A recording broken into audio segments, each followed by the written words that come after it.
Hello, hello. Today I want to talk about the herb that is often in the English language known as valerian and the potential uses and benefits of that plant. Now, before I get further into this, I want to remind you I'm not a medical practitioner. You can do your own research around the use of this herb. I'm not going to say that it cures this and it will cause that and all of that jazz. It's a may assist with, and we'll just keep to the safety of that terminology in this vlog. Right, so might as well show you actually. What does it look like? Yes. So this is the valerian in a dried root form. It's got a really interesting smell to it. I like to keep it very tightly shut in a jar because it just has a really pungent kind of smell to it, and it also changes in its smell obviously as to what I can smell it now than what it smells like once it is in hot water. And being a root, it can actually be boiled for a little bit within the water, whereas if it was in a leaf form, you don't really want to be boiling herbs when it's in a leaf form because it really does basically destroy the properties. Whereas the root, it kind of needs a bit of heat sometimes to actually get the extraction of the properties of it out into the water.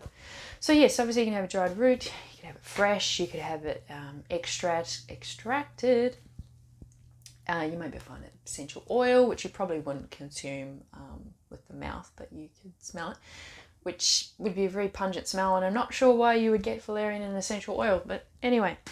You can also find it in powder, and you probably may be able to find it in a supplement form as well. Now, it's often being used in regions of Europe and Asia. I highly recommend probably doing an allergy test with this plant before you decide to consume it.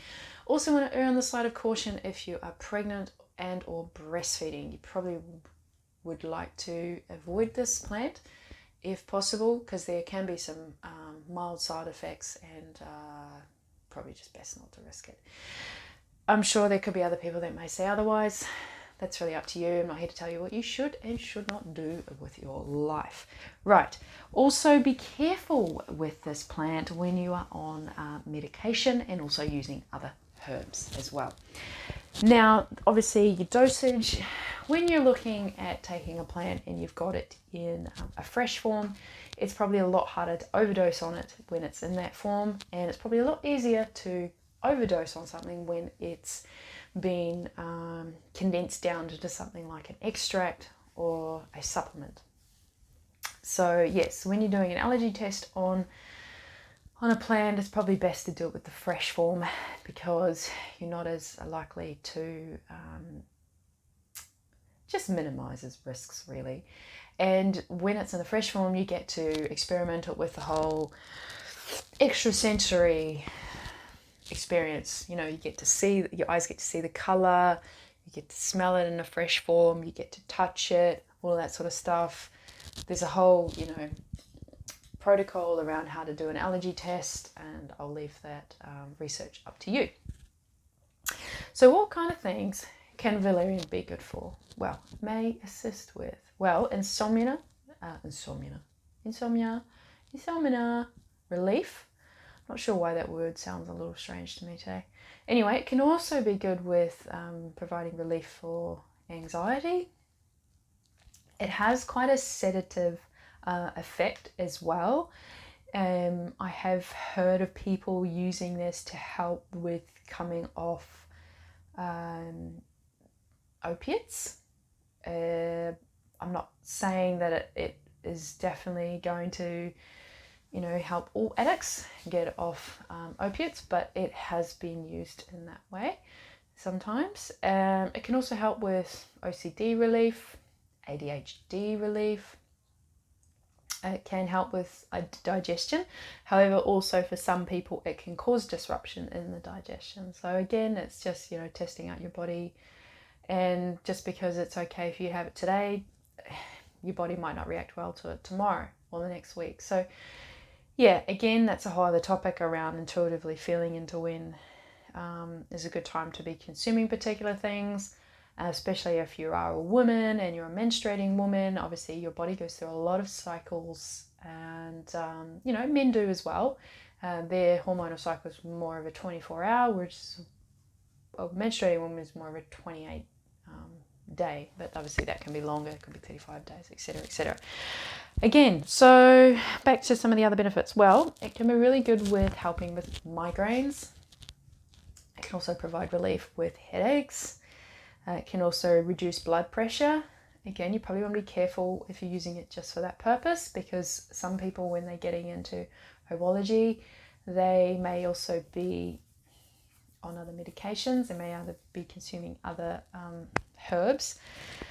It can also be good at helping provide some relief in regards when you're menstruating and you're experiencing cramps, or just cramps in general. It can also calm stress, which makes sense if it's really good with producing relief for anxiety, and it's a bit sedative. Also, post-menopausal women find that it can be helpful with things like hot flushes as well. And yeah, so again, just being careful with this plant. It can cause some side effects. Most of the side effects are quite mild. Actually, pretty much all side effects that people have reported are mild, but I cannot say that that would be the case for everybody. We have our own unique imprint of how we are to be and do in the world. And I wouldn't consider like Valerian to be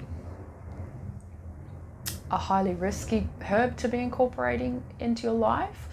However, it's got more side effects to it than maybe someone who would have chamomile tea.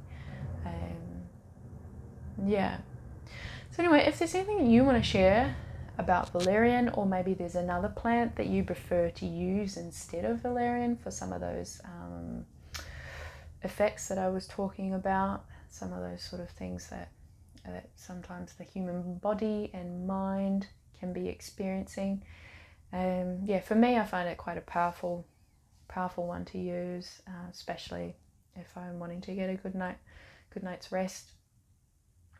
I really like using it for that, and a little bit of pain relief, especially with the menstruation. You're welcome to leave any comments or questions down below, and I will see you in the next vlog.